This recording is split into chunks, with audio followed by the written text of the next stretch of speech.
मन मेरो बन गयो पावन वृंदावन, मन मेरो बन गयो सखी पावन वृंदावन, मेरो जय हो।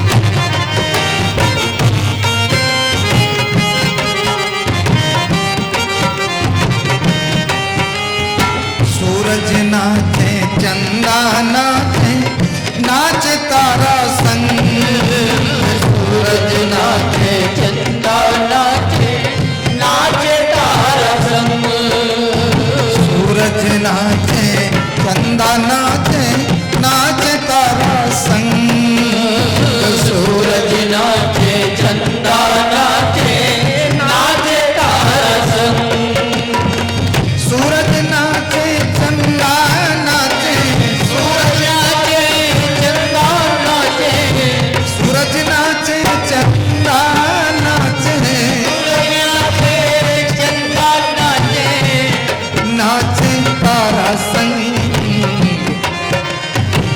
मन मेरो मन गयो सखी पावन वृंदावन, मन मेरो बन गयो पावन वृंदावन, मन मेरो बन गयो सखी। जय हो।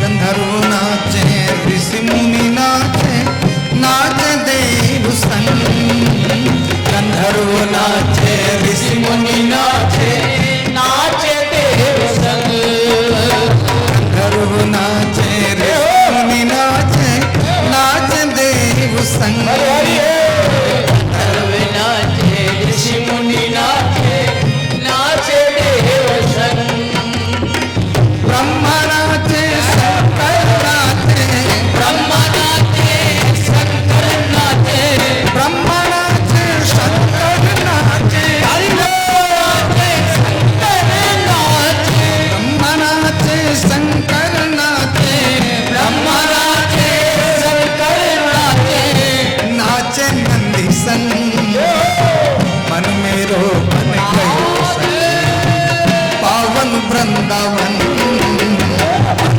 मेरो बन गयो सखी पावन वृंदावन, जय हो। बन गयो सखी पावन वृंदावन, मेरो बन गयो सखी। जय हो।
संग मन मेरो बन गयो सखी पावन वृंदावन मेरो बन गयो सखी पावन वृंदावन मन मेरो बन गयो सखी पावन वृंदावन राधा नाचे कृष्णा नाचे राधा नाचे कृष्ण नाचे राधा नाचे कृष्णा नाचे राधा नाचे कृष्ण नाचे नाचे गोपी संग मन मेरो बन गयो पावन वृंदावन मेरो बन गयो सखी पावन वृंदावन मेरो बन गयो सखी मन है वृंदावन मेरो मन है वृंदावन तेरो मन है वृंदावन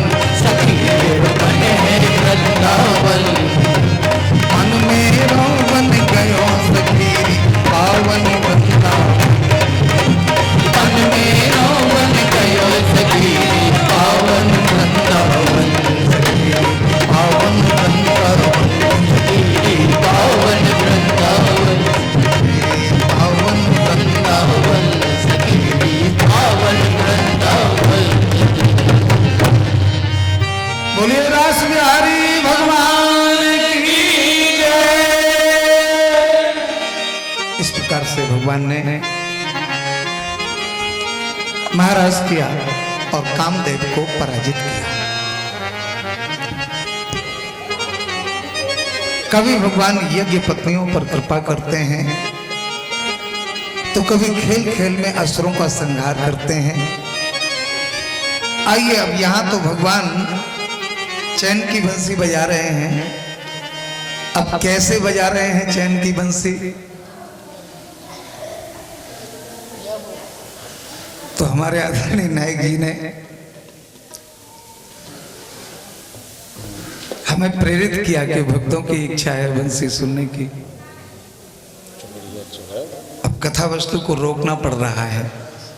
चलो कोई बात नहीं, हम 2 मिनट में सुनाई देते हैं बंसी।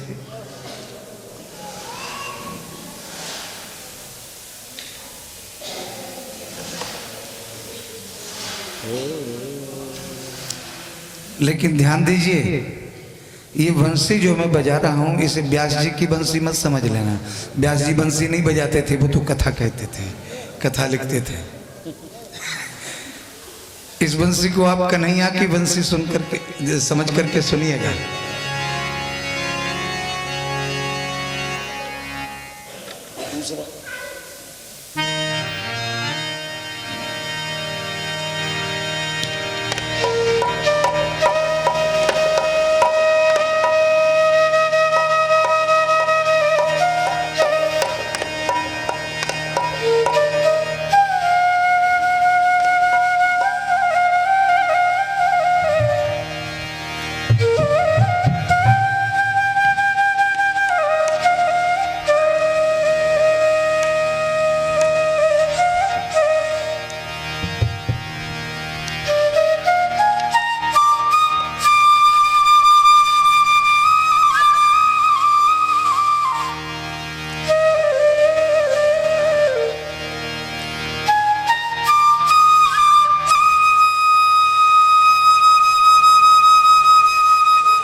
अब ये तो हमने उन स्वरों का आलाप किया जो कन्हैया बजाते हैं, देश राग से संबंधित।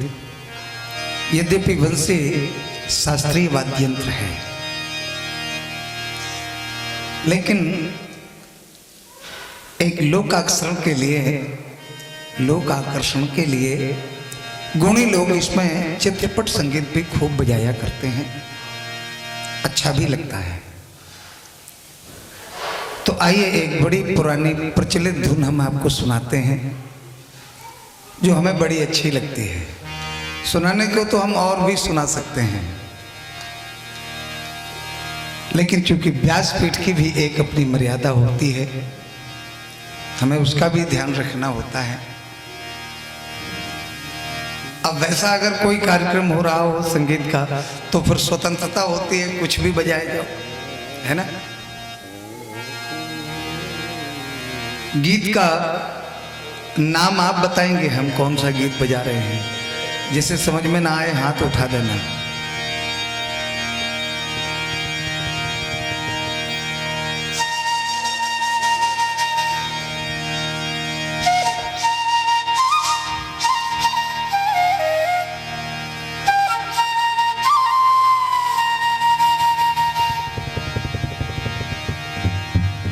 किसी ने हाथ नहीं उठाया, समझ में नहीं आया। अच्छा, कौन सा गीत है बताना। तो पीछे से हाथ उठ गया है, कौन सा? वाह वाह वाह, यहाँ तो भाई सब सुरीले लोग बैठे हैं। उड़ जा काले कामा है, आज नहीं कल उड़ जा काले कामा।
घुंघरू भी बजाना पड़ेगा, अब तो हमें घुंघरू से बजने लगे।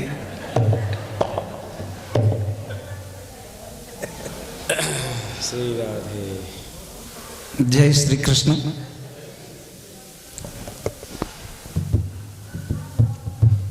देखो भाई, बांसुरी और घुंघरू बजाने के बाद फिर बोलने में थकान होती है,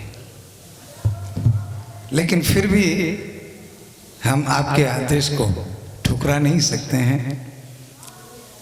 चलिए हम आपको थोड़ी सी घुंघरू सुनाई देते हैं। हमारे बुंदेलखंड क्षेत्र में माताएं बहनें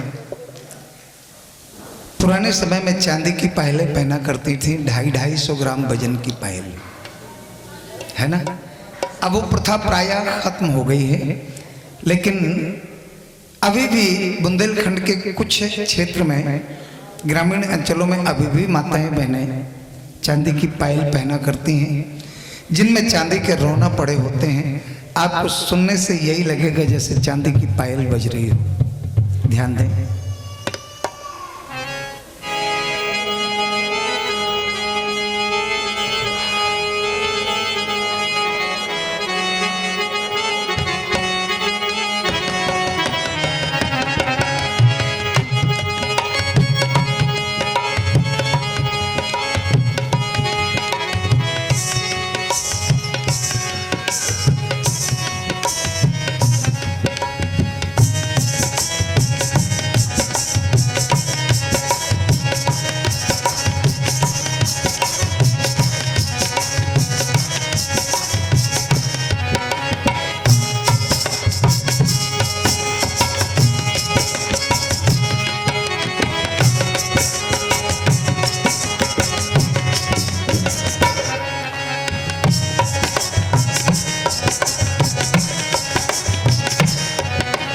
ऐसे लग रहा है जैसे पायल बज रही है। यही पायल अगर किसी मासूम बच्चे के पैर में बंधी होगी तो कितनी बारीक आवाज आएगी।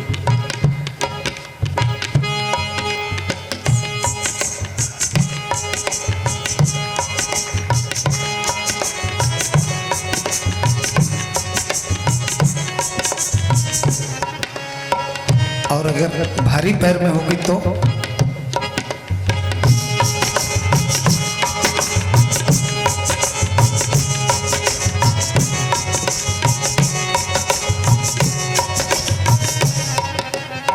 ये पायल की बात है। अच्छा ध्यान दें, छोटी साइज का घुंघरू कैसे बजता है।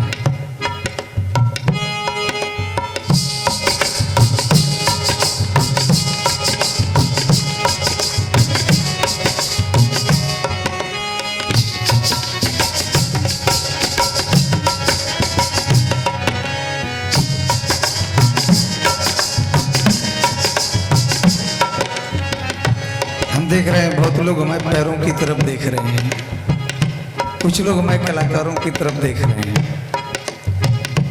भैया ये किसी के पास घुंघरू नहीं है, ये तो हम गले से बजा रहे हैं। दूरदर्शन लखनऊ से मैंने 19 प्रकार के घुंघरू बजाए थे। ये हमारा कार्यक्रम DD1 और DD2 से भी कई बार प्रसारित हो चुका। और भी कुछ बड़ी साइज का घुंघरू देखें आप।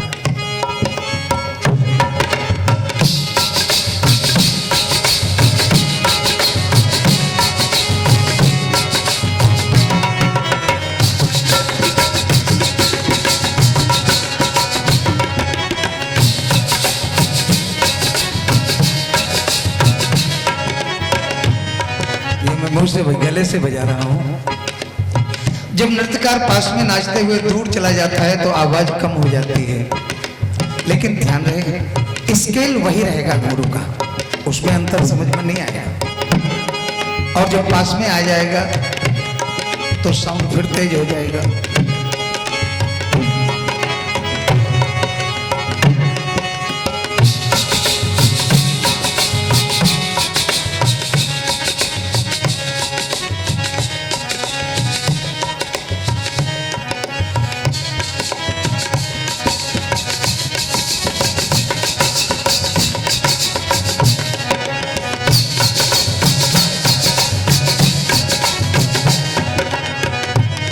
एक पैर में घुंघरू है और दूसरे में पायल है, क्या बताएं, हम तो और बढ़िया घुंघरू बजा देते अगर हमारे गोसाई जी थोड़ा नाच के और दिखा देते तो। हाँ गोसाई जी आइए आइए आइए आइए।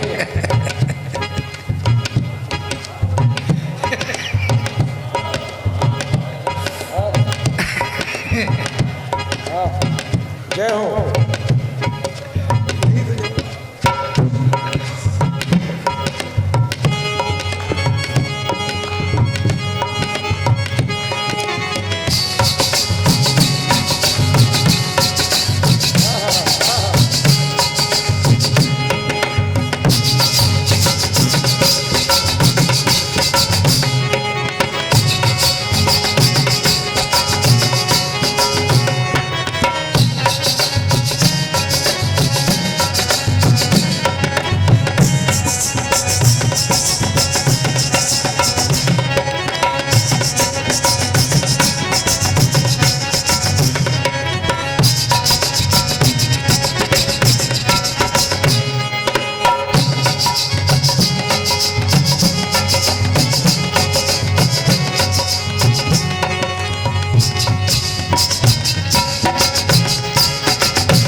एक पैर में मोटा घुंघरू है और दूसरे में पायल की बात, दोनों की बात अलग अलग देखें।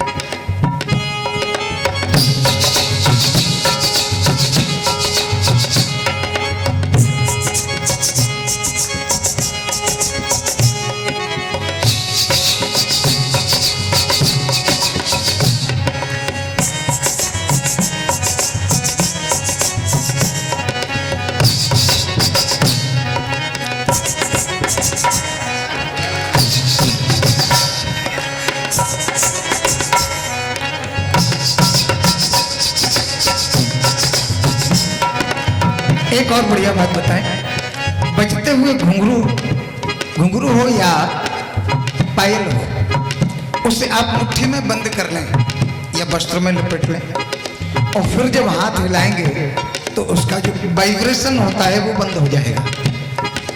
जो कंकड़ पड़े होते हैं वो कंकड़ ही बोलेंगे। अगर पायल होगी तो पायल के कंकड़ बोलेंगे और घुंघरू होगा तो घुंघरू का कंकड़ बोलेगा। एक घुंघरू होगा तो एक ही बोलेगा और 50 होंगे तो 50 बोलेंगे। कैसे?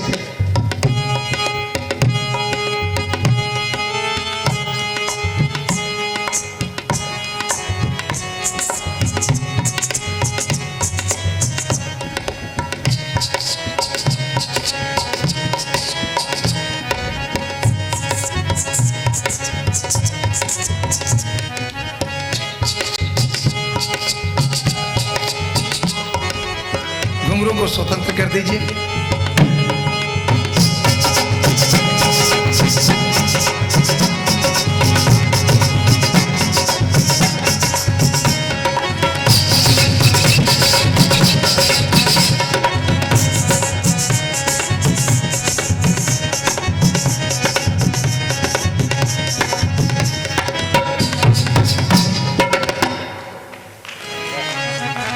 जय हो जय हो। क्या करें, समय अभाव है, वाद्य यंत्र तो मेरे पास और भी हैं।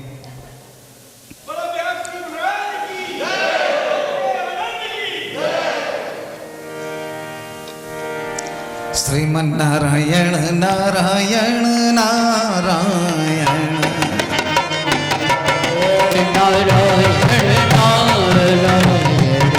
लक्ष्मी नारायण नारायण नारायण लक्ष्मी नारायण नारायण नारायण लक्ष्मी नारायण नारायण नारायण लक्ष्मी नारायण नारायण नारायण सत्यनारायण नारायण नारायण सत्यनारायण नारायण नारायण लक्ष्मी नारायण नारायण नारायण लक्ष्मी नारायण नारायण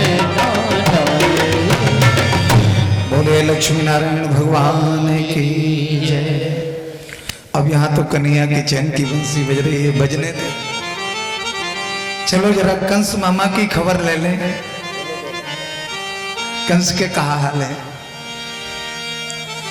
एक बार नारद जी नारायण नारायण रटते हुए पहुंच गए मथुरा कंस के दरबार में। कंस ने बड़ो स्वागत किया, आओ आओ गुरुदेव। खूब दर्शन दिए। नारद जी ने पूछा, महाराज सब कुशलता है कि नहीं? अरे बोले काय की कुशलता गुरुदेव? वो कन्या बता करके गई रहती कि तेरो काल तेरे आसे ही पास है। गुरुदेव बहुत परेशान है, जितने असुर भेजे हैं न तो कोनो वापस आयो और ना मेरे काल को पतो लगो। जाई चिंता में बैठो भयो महाराज।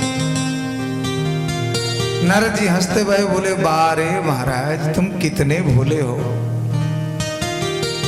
तुम्हें अभी तक अपने कंस का पता, अपने काल का पता नहीं चला, शत्रु का पता नहीं चला? बोले हमें तो नहीं चला। आप जानते हैं क्या? अरे बोले महाराज कैसी बातें करते हो, उसे कौन नहीं जानता है? उसे तो सब जानते हैं। अच्छा कौन है जरा बताना।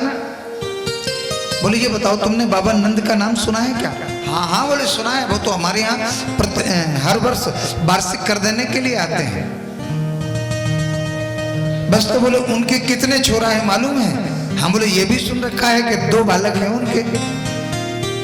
बस तो बोले वो उनके बालक ना है, बोले तो बोले वही तो है 7वें 8वें बालक वसुदेव देवकी के, वही तो तुम्हारे काल हैं। क्या कहा? वो काल हैं, वो वसुदेव देवकी के बालक हैं। बोले और क्या? तुम खर्राटे मार के सोते रहे और रातों रात वहां छोड़ के आ गया उन्हें। ओहो, तो इसके माने हमारे साथ धोखा किया है वसुदेव देवकी ने। हाथ में तलवार निकाल ली, आज मैं एक को भी जीवित नहीं छोड़ूंगा, दोनों को मार दूंगा और बाबा नंद को भी समाप्त कर दूंगा। कंस बोला महाराज अब जोश की जरूरत नहीं है, होश की जरूरत है। ये तलवार अंदर रख लो, म्यान में रख लो। अरे बोले तुमने वसुदेव देवकी को मार भी दिया तो क्या तुम्हारा काल मर जाएगा? अरे इनसे तो बाद में निपटना, पहले काल से कैसे निपटना है उसके बारे में सोचो। तो बोले गुरुजी आप ही कोई उपाय बताई दो। तो बोले एक काम करो, तुम एक एक करके राक्षसों को भेजते जाते हो और वो दोनों भैया मिलके मार देते हैं। तुम कोई ऐसा उपाय क्यों नहीं करते कि उन दोनों भाइयों को यहां बुला लो, पर तुम सब के सब मिलके उन 2 बालकों को नहीं मार पाओगे?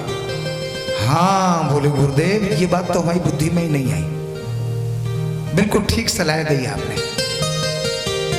हम एक काम करते हैं, बाबा परशुराम ने हमें एक धनुष दिया था, उसी को निमित्त बना के एक मेले का आयोजन करते हैं और किसी को भेज के उन दोनों बालकों को यहाँ बुला लेते हैं, काम बन जाएगा। बस बस बोले हम तो यही चाहते हैं कि तुम्हारा मनोरथ जल्दी पूरा हो। नारद जी वहां से भागे भागे पहुंच गए वृंदा अरण्य में, जहां कन्हैया नाना प्रकार की लीलाएं कर रहे। भगवान मुस्कुरा पड़े, आओ आओ नारद जी कहां से आना हो रहा।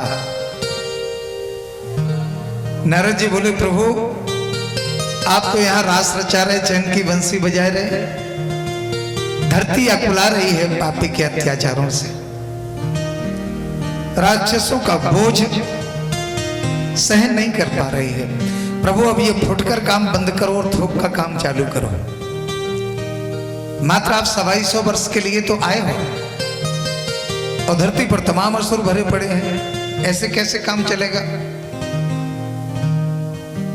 भगवान पूछने लगे तो बताओ नारद जी हम क्या करें? बोले आपको कुछ नहीं करना है, 2-4 दिन में आपको कोई लेने आएगा सो आप तो चले जाना। भगवान मुस्कुरा के बोले ठीक है। अब भाई नारद जी बड़े विचित्र महात्मा हैं, भगवान की लीलाओं की ऐसी रूपरेखा बनाते हैं, ऐसी गजब की रूपरेखा बनाते हैं जैसे यात्रा की रूपरेखा हमारे गुप्ता जी बनाते हैं। बोलो जय श्री कृष्ण। नारद जी तो चले गए।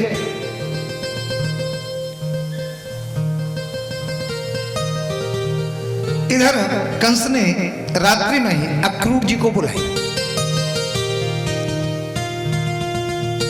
अक्रूर घबरा गए, हे भगवान, रात में जो दुष्ट काय को बुलावे लग गए। जो अक्रूर पहुंचे, आओ आओ मित्र, आओ बैठो, यहाँ मेरे बगल में बैठो। अक्रूर जी की धड़कन तेज, राम राम, देखो तो अपने बगल में बैठाए हुए लोगो। अरे बैठो बैठो, हम कह रहे हैं, अरे जब मथुरा में तुमसे बढ़िया को दूसरो मित्र थोड़ी है मेरो, तुम ही तो एक मित्र हो और हमसे दूर दूर रहते हो। पता नहीं क्या बात है, कौन सी गलती हो गई हमसे, हमसे नाराज रहते हो क्या? हाथ जोड़ के अक्रूर जी बोले, नहीं महाराज, ऐसी कोई बात नहीं है, आप ऐसा क्यों कह रहे हैं, हमारे लिए बताओ क्या आदेश है। बोले सुनो, अभी अभी गुरु जी आए थे, नारद जी। क्या कहा, नारद जी आए थे? बोले हाँ। बोले तो? बोले सुनो, वो हमें बता करके गए हैं कि जो वृंदावन में कृष्ण बलराम है ना, नंद के छोरा। हाँ हाँ बोले हैं, हमने भी सुना है। अरे बोले वही तो वसुदेव देवकी के साथ में 8वें बालक है, वही तो मेरे काल है। क्या कहा, वही काल है? बोले और क्या? ओहो, तो अब आपने क्या सोचा? बोले तुम एक काम करो, मेरे सोने को रथ लेकर के जाओ, हम यहां पर धनुष को निमित्त बनाए करके एक मेला को आयोजन करें। बाबा नंद है तुम्हारे मित्र, वो दोनों बालकों को तुम्हारे साथ भेज देंगे, तुम उन्हें लेकर के आ जाओ, फिर हम सब के सब मिलकर के उन दोनों बालकों को मार देंगे, क्योंकि वही तो मेरे काल है। मन ही मन अक्रूर जी को हंसी आएगी, देखो तो कितना मूर्ख है। गुरुजी बता के गए हैं कि कृष्ण बलराम ही तेरे काल हैं, और हमें भेज करके अपने काल को घर बैठे बुलवा रहा। इसे कहते हैं हो नहीं, आप ना आवे ताहे पे ताहे तहां ले जाए। वही बात ऐसी है कि शंख और मूर्ख हमेशा दूसरे के फूंकने से बजते हैं, इनमें खुद का तो विवेक होता नहीं। अक्रूर जी बोले, मनुष्य मनोरथ तो बहुत करता है, लेकिन पूरे कितने होते हैं ये तो समय बताएगा। ठीक है महाराज, सवेरे चले जाएंगे।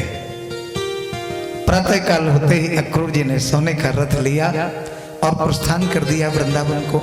लेकिन मन ही मन घबरा रहे हैं कि कहीं हमें शत्रु पक्ष का कन्हैया ना समझ बैठे, कहीं हमसे नाराज ना हो जाए, ये दुष्ट है, कहीं उनका कोई अहित ना कर दे। ऐसे चिंतन में डूबते हैं कि घोड़े रुक जाते हैं। फिर होश आता है, हे भगवान, दोपहर हो गए, हम तो अबे यहीं रुके हैं। फिर रथ को आगे बढ़ाते हैं, तब घोड़े आगे चलते हैं। फिर मन में सोचने लगते हैं कि राम राम, हमारे मन में कृष्ण बलराम से मिलने की तो बहुत अभिलाषा थी, लेकिन जब दुष्ट के डर के मारे आज तक कभी दर्शन ना हो पाए। भले ही दुष्ट सही, लेकिन आज तो मेरी राशि पे फिट बैठ गए हो जो तुम। देखो हमें लेवे के ताई भेज दियो, कम से कम कृष्ण बलराम को दर्शन तो मिलेगा। बाबा नंद से मिलेंगे, बहुत दिन से नहीं मिले। इस प्रकार विचार करते करते संध्या के समय पहुंचे वृंदावन। और किस समय पहुंचे? जब कृष्ण बलराम दोनों भैया हाथ में गोदोहन पात्र लिए और गैया दोहे के ताई खिरक में जा रहे थे। तो ददर्श कृष्णम रामम चौ ब्रजे गोदोहनम गतौ। दोनों बालकों को जब देखा तो रथ से छलांग लगा दी, भगवान के चरणों में किया प्रणाम। भगवान ने अपने हृदय से लगा लिया, हाथ पकड़ करके ले गए। बाबा बाबा देखो चाचा जी आए हैं, चाचा जी आए हैं। बाबा नंद भी बड़े प्रेम से मिले, भोजन प्रसादी पवाई। और जब अक्रूर जी विश्राम करने लगे तो कन्हैया बोले, बाबा अब आप जाओ, चाचा जी हारे थके हैं, हमने किनकी चरण सेवा कर दे में। ठीक है बेटा, चाचा जी को ज्यादा परेशान मत करियो। ठीक है बाबा, नहीं करेंगे। कृष्ण बलराम दोनों भैया चरण दबाए पे लग गए। अब अक्रूर जी मन में सोच रहे हैं, देखो तो हम तो सोच रहे हैं कि जाने हमें स्वीकार करेंगे कि नहीं, शत्रु पक्ष को ना मान बैठे। ये तो दो ही भैया हमारे चरण दबाए रहे हैं, सच्ची बात है। हमारे कन्हैया को कोई शत्रु ना है, ये तो मूर्ख हैं जो अपना शत्रु मान ले रहे हैं। भगवान का भला कोई शत्रु क्यों होगा? भगवान किसी को अपना शत्रु नहीं मानते हैं। चरण दबाते हुए कन्हैया ने पूछा, चाचा जी मथुरा में सब यदुवंशी प्रसन्न है कि नहीं, सब ठीक है कि नहीं? अक्रूर जी कुछ नहीं बोले। भगवान फिर बोल पड़े, चाचा जी क्षमा करना, हमारा प्रश्न गलत था। अगर कोई कैंसर का पीड़ित व्यक्ति आखिरी सांसें ले रहा हो, अस्पताल में भर्ती हो, और आप उसके पास जाकर के कहें तो और भैया सब कुशलता है कि नहीं, अब बताओ वो क्या कहेगा? अरे जहां कंस जैसा कैंसर का रोग प्रजा को लगा हो, ऐसे दुष्ट के होते हुए भला कौन सुखी रह सकता है? अच्छा खैर छोड़ो, ये बताओ चाचा जी आपका अचानक आना कैसे हुआ? तो कंस का पूरा षड्यंत्र अक्रूर जी ने समझाई दियो। कन्हैया तुम्हें मारवे को विचार बनायो है, और तुम दो बालकन को लेवे के ताई हमें भेजो है, मेला के बहाने, मेला घुमाने के बहाने। अब देखो कन्हैया, चलना हो तो चलो और ना चलने हो तो मना कर दो, हमसे नाराज मत हुई हो, जो सच्चाई है वो हमने बताई दे। कन्हैया मुस्कुरा के बोले, देखो दाऊ भैया, चाचा जी पहली बार हमें लेवे आए हैं, और हम अगर नहीं गए तो चाचा जी को भरोना लग जाएगा, और फिर मामा जी ने पहली बार बुलायो है, जाएंगे तो जरूर, लेकिन देखो चाचा जी काय के ताई बुलायो है जो हमारे तुम्हारे अलावा दूसरों ना जान पावे को, वरना मेरो निकल वो मुश्किल है जाएगा। ठीक है कन्हैया। कन्हैया ने दौड़ लगाई, बाबा के पास गए। बाबा बाबा चाचा जी हमें लेवे के ताई आए हैं, हम तो कल मथुरा को मेला घूम भी जाएंगे। अक्रूर जी के पास बाबा नंद दौड़े दौड़े आए, ए भैया अक्रूर, ये छोरा कहाँ कह रहे हैं? अक्रूर जी बोले, हाँ महाराज ठीक तो कह रहे हैं। अब देखो बच्चों को कभी कभी घुमाने भी ले जाना चाहिए, तीर्थ यात्रा पर भी ले जाना चाहिए, उससे जगह जगह की संस्कृति का ज्ञान होता है, बच्चों की बुद्धि का विकास होता है कि नहीं? बाबा नंद बोले, भैया तुम ना जानो, ये नंबर 1 के उद्दंड है, हम जाने कौन से झगड़ा कर बैठे, लड़ाई झगड़ा है जावे। कंस बड़े खतरनाक राजा हैं, हम अकेले तो जानना देंगे। तो बोले, बाबा जावे बुराई कहाँ है, आपो संग में चलो, वहां तो बहुत दूर दूर से लोग आवे, वो तो मेला है। हाँ बोले, तो ठीक है। बाबा नंद ने घोषणा करवाई दी, जो भी कल मथुरा को मेला घूमो चाहे तैयार रह जाए। अब तो सबरे वाला तैयारी करवे लगे, कन्हैया के संग में हमू मथुरा को मेला घूमने जाएंगे, हमू जाएंगे, हमू जाएंगे। और जो गोपियन को खबर लगी कि कल का प्रातः जो उदय होगा सूर्य, वो मथुरा की नारियों के लिए तो सौभाग्य का संकेत लेकर के आएगा, और हमारे लिए दुर्भाग्य का संकेत लेकर उदय होगा। सब शोक सागर में डूब गई,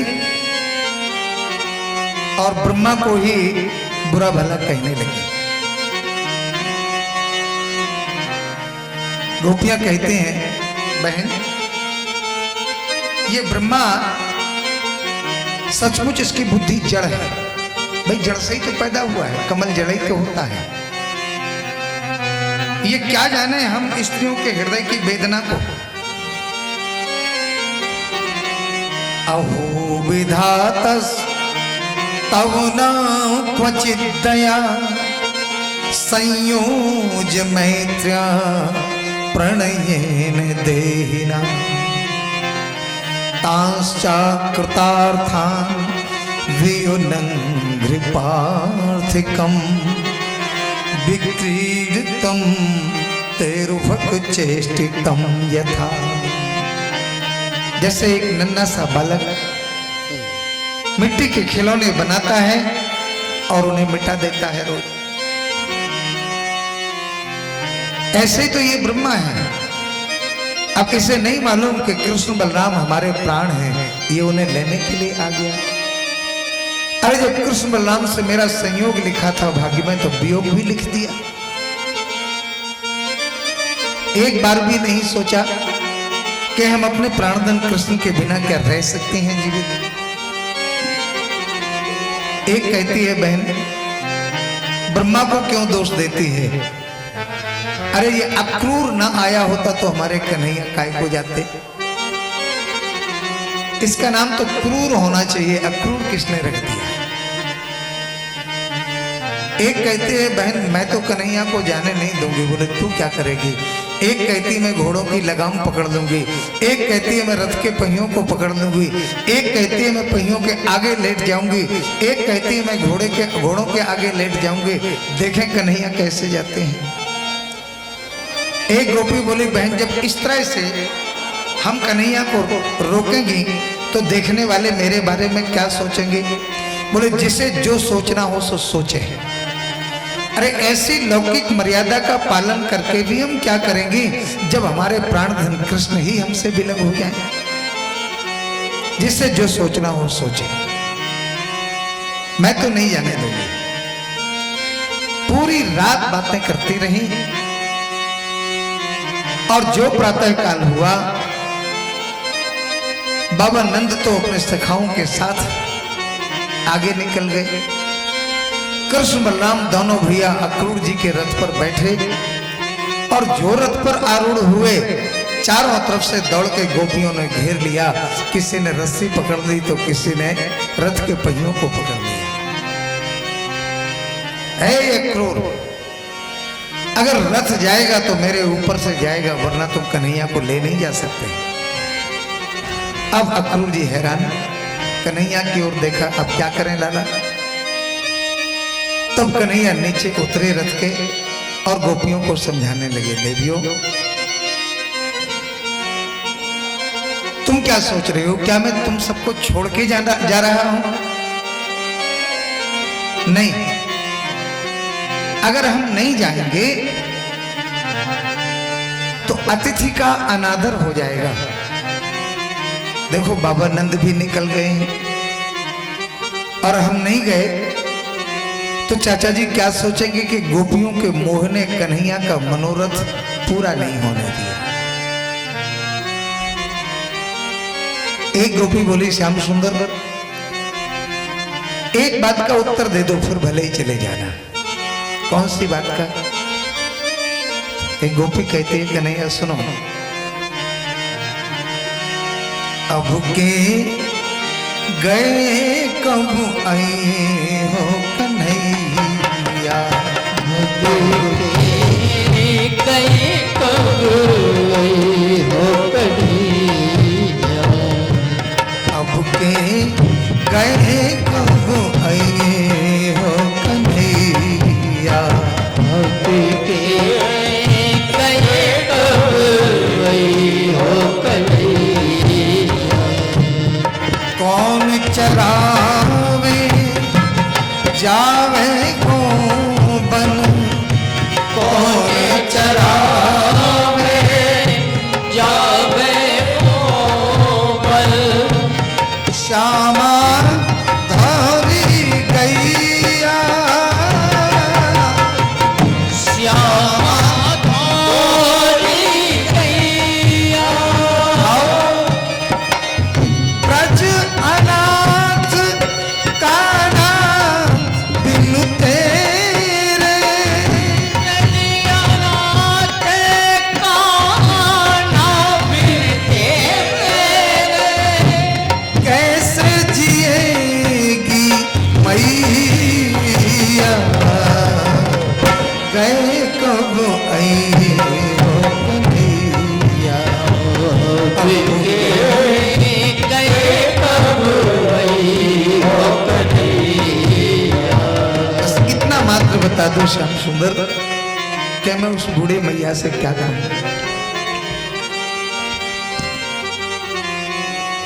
तुम्हारे बगैर तो ये ब्रज ही अनाथ है। भगवान बोले, देवियों मैं आज मेला घूमने जाऊंगा, कल मेला घूमूंगा और परसों वापस आ जाऊंगा। एक गोपी बोली, हे बहन, हमें लगता है कि हमारे कन्हैया के मन में खुद इच्छा है मथुरा जाने की, मेला घूमने की, और अब हमने अगर कन्हैया को रोक दिया तो हमारा प्रेम कलंकित हो जाएगा। सच्चा प्रेम वो होता है जिसमें निज सुख की तनिक भी गंध ना हो रही। बस जिस हाल में मेरा प्रियतम प्रसन्न है, जिस हाल में मेरा मित्र प्रसन्न है, बस उसी में मेरी खुशी है। अरे मेरे लिए वो रजा रजा नहीं जिसमें तेरी रजा ना हो, मुझे वो लाखों गम पसंद है जिससे कि तू खफा ना हो। तत् सुखे सुखित्वम, जिसमें मेरा प्रियतम प्रसन्न है उसमें मेरी खुशी है। लेकिन कन्हैया ने यह भी तो कहा है कि आज जाऊंगा, कल मेला घूमूंगा, परसों वापस लौट आऊंगा। और अगर कन्हैया झूठ भी बोल रहे हैं तो भले ही कन्हैया की प्रतीक्षा में हमारा जीवन क्यों ना निकल जाए, ये सांसें क्यों ना साथ छोड़ दें, लेकिन हम कन्हैया का मनोरथ अधूरा नहीं रहने देंगे। सबने रास्ता छोड़ दिया। कृष्ण बलराम रथ में आरूढ़ हुए, आंख से इशारा किया तो अक्रूर जी ने रथ को आगे बढ़ा दिया। इतने तीव्र गति से रथ को बढ़ाया कि पहियों की धूल से रथ ढक गया, और जब तक धूल शांत होती रथ के पहियों की, तब तक तो रथ का और रथ की ध्वजा का दिखना भी बंद हो गया। गोपियां उदास मन से वापस अपने अपने घर लौट आई। इधर यमुना में स्नान कराने के माध्यम से अक्रूर जी को भगवान ने अपने स्वरूप का दर्शन भी कराया। तत्पश्चात पहुंच गए मथुरा विश्राम घाट पर, जहां बाबा नंद ठहरे हुए थे। बाबा नंद को किया प्रणाम। बाबा नंद बोले, आए गए लाला? बोले, हाँ आए गए। अक्रूर जी बोले, कन्हैया क्या इस दास के घर नहीं चलोगे? हाँ। बोले, चाचा जी चलेंगे, लेकिन पहले मामा जी से मिलना, इसके बाद चलेंगे। आप जाओ। अक्रूर जी तो चल दिए। कन्हैया बाबा से बोले, बाबा अब देख लो, एक पहर दिन बाकी है एक पहर दिन बाकी के ना है,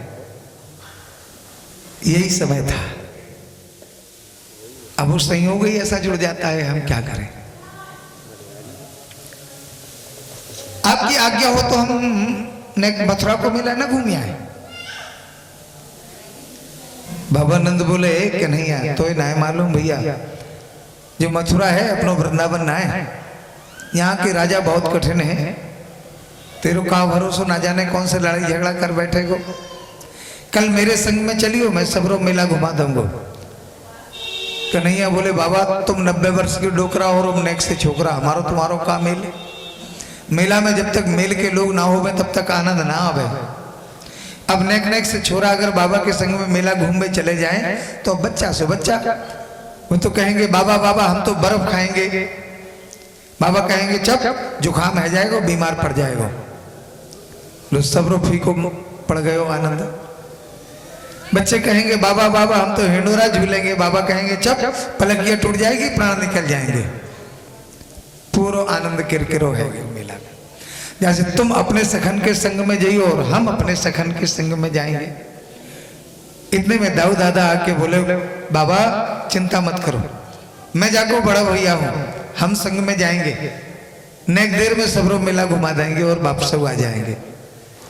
बाबा ने सोची जब सबन को मन है तो हम काहे को रोके, ठीक है बेटा जाओ।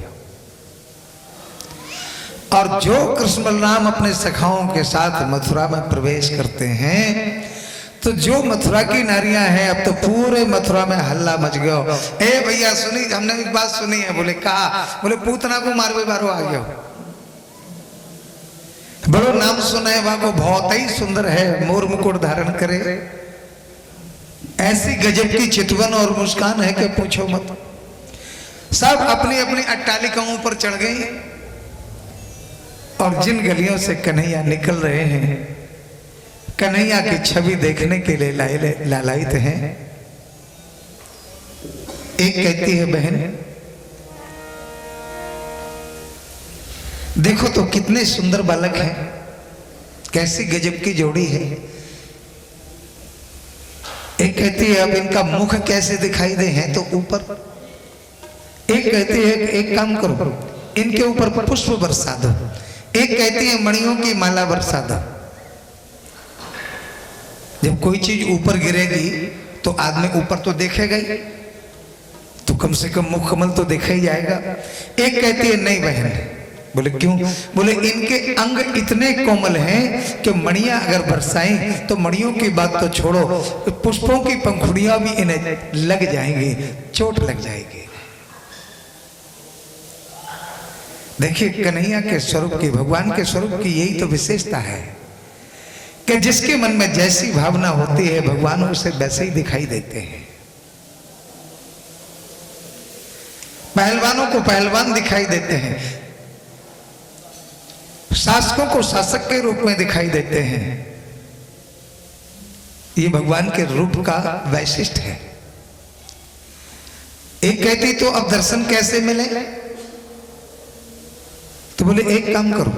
एक महिला बोली ए बहन जो कारो कारो कलूटा है ना, तुम जाको जानो का? बोले हम तो नहीं जाने। अरे बोले जो बहुत बड़ो बलवान है, जाने पैदा होते ही पूतना जैसी राक्षसी मार दियो खेल खेल में, और जाकी मैया को नाम यशोदा है।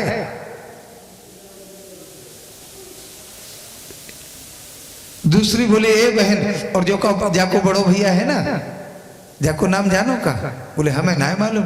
बोले जाको नाम है बलराम, हम तो जाके मैया को नाम जाने। अच्छा बताइयो कहा नाम है? बोले जाके मैया को नाम है रोहिणी।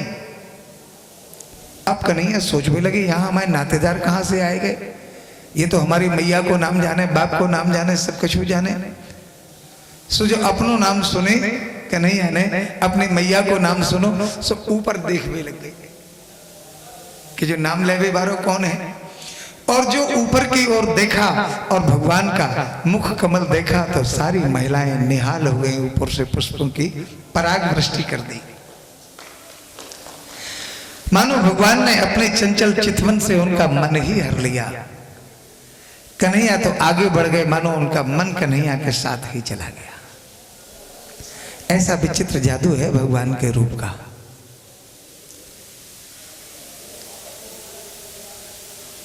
एक वाला बोलो कन्हैया जा बता, जब मथुरा में तेरी कछु नातेदारी है का? बोले भैया ऐसी कहा बात है, तुम काहे को पूछ रहे हो?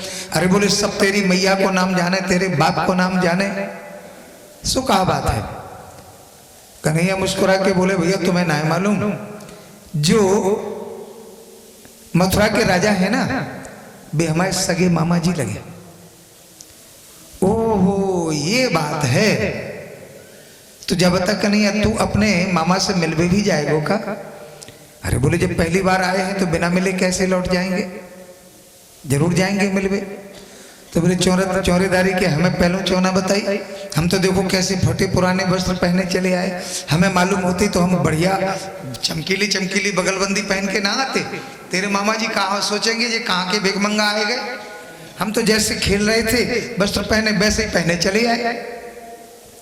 कन्हैया बोले तो घबराओ मत, हमारे मामा जी के यहाँ कोनो बात की कमी ना है, सब व्यवस्था है जाएगी। भगवान आगे बढ़े सो क्या देखा कि सामने से एक धोबी हाथ में चांदी की छड़ी घुमाता हुआ आगे आगे चला आ रहा, और पीछे सेवकों के सिर पर वस्त्रों की पोटली लाद रखी है। भगवान ने देखा तो चाल से ही पहचान गए श्रीमान जी कौन हो सकते हैं। देखो भैया अधिकारी को भले ही घमंड ना हो गए, लेकिन चपरासी का तो भगवान ही मालिक होता है, वो तो सीधे मुंह बात थोड़ी करता है। भगवान ने आवाज लगाई मामा जी राम राम। तो इस धोबी ने पलट के देखा कि ये भांजे राजा कहाँ से आए गए। कृष्ण बलराम की ओर देखा सो देख के तो बड़ा प्रसन्न हुआ, लेकिन वो अकड़ कहाँ जाएगी? कंस का जो धोबी जो ठहरा तुरंत दौड़ के आया, क्यों रे तूने हमसे मामा कहा? कन्हैया बोले हाँ मैंने ही मामा कहा। बोले मैं तेरो मामा कैसे? अब बोले देखो यहाँ के तुम्हारे जो महाराज है ना कंस, वे हमारे सगे मामा लगे। अब मामा के यहाँ जो मिले सो मामा ही है, या तो मामा होएगो या नाना होएगो, और क्या कहें आपसे बताओ। जहां से इतनी बात सुनी सो धोबी मुस्कुरा के बोला ओहो, तो इसके माने तुम कहीं कृष्ण बलराम तो नहीं हो।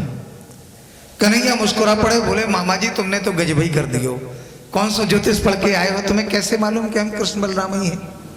बिल्कुल ठीक पहचानो, मेरो नाम कृष्ण है, ये दाऊ दादा है बड़े भैया, इनको नाम बलराम है, बाकी के हमारे सखा है। बिल्कुल ठीक पहचानो। धोबी मजाक करता हुआ बोला जाओ जाओ जल्दी से, तुम्हारे मामा जी ने तुम्हारे स्वागत की बढ़िया तैयारी करी है। अब बोले जब पहली बार भांजो आयो है तो स्वागत तो होएगा ही, लेकिन एक बात बताएं मामा जी, हमारे जो सखा है ना, ये जल्दी जल्दी में अच्छे कपड़ा पहनबो भूल गए, और तुम्हारे इन पोटरियन में बढ़िया वस्त्र दिखे, दो चार वस्त्र हमारे सखन को पहना दोगे का। जहां से इतनी कही सो ये तो नाराज हो गया। ए जंगली कहीं के, अरे गाय बछड़ों के पीछे हियो हियो करते भागते फिरते हो, गड़ा पोखरों का पानी पीते हो, भोजपति महाराज कंस के वस्त्र पहनने के सपने देखते हो। श्री दामा बोलो अरे कन्हैया जो तो ज्यादा गर्मी बतावे लग गए हो। कन्हैया बोले तो कहा हमें गर्मी बतावो ना आवे का। मधुमंगल बोलो कन्हैया अगर ज्यादा गर्मी बता रहे हो तो दिखाई दे पूतना बारे हाथ, डरवे की जरूरत ना है, हम काहे क्यों आए हैं संग में। बोलो ठीक है तो भैया जैसी तुम्हारी इच्छा। कन्हैया बोले मामा जी वस्त्र देने हो देव, ना देने हो ना देव, ये गारी काहे को दे रहे, परंतु ये कहाँ मानने वाला। फिर से बड़बड़ाने लगा, है जंगली कहीं के, भागते हो या नहीं, वरना जो काम मामा जी करना है वो काम एक थप्पड़ में मैं ही कर दूंगा अभी हाल। कन्हैया बोले अरे जो तो कुछ ज्यादा ही बोलने लग गए हो। सो कन्हैया को आए गई गुस्सा, कन्हैया ने एक गाल पे थप्पड़ रसीद कर दिया। सो रजकस से कराग्रेण और सिरा कायात पातयत, गर्दन कट के जाकर दूर गिरी। एक ही थप्पड़ में गोविंदाई नमो नमः कर गई। अब तो जो और धोबी थे वे एक दूसरे की शकल ताकने लगे, ए भैया जब छुरा के हाथ में कौन सी तलवार फिट है, एक थप्पड़ में गर्दने उड़ाए दे। दूसरों बोलो ध्यान करियो जब थप्पड़ को हमारी तरफ ना आ जावे। सो जितने भी धोबी हते सब पोटरी फेंक फेंक करके 9 2 11 होते दिखाई दे। जान बची सो लाखों पाए, आगे हम नहीं कहेंगे। बोलो जय श्री कृष्ण। तो कन्हैया ने जाके छुट्टी कर दी। कन्हैया बोले हाँ भैया आप छांट लो अपने अपने मन के वस्त्र। अब ग्वाला पोटरियां छोड़ छोड़ के वस्त्र छांटवे लगे। अब बेचारे कहाँ तो नेक नेक से बालक को, कहाँ भोजपति कंस के वस्त्र, राजा के, राजा महाराजन के वस्त्र कैसे पहने जावे, पहन वो ही ना आवे। सो ऊपर के वस्त्र नीचे पहन ले, नीचे के ऊपर पहन ले, और वस्त्र पहन के चलवे लगे। एक वाला ने पीछे मुड़ के देखो सो हंस तो भयो, बोलो अरे लाला कन्हैया, बोले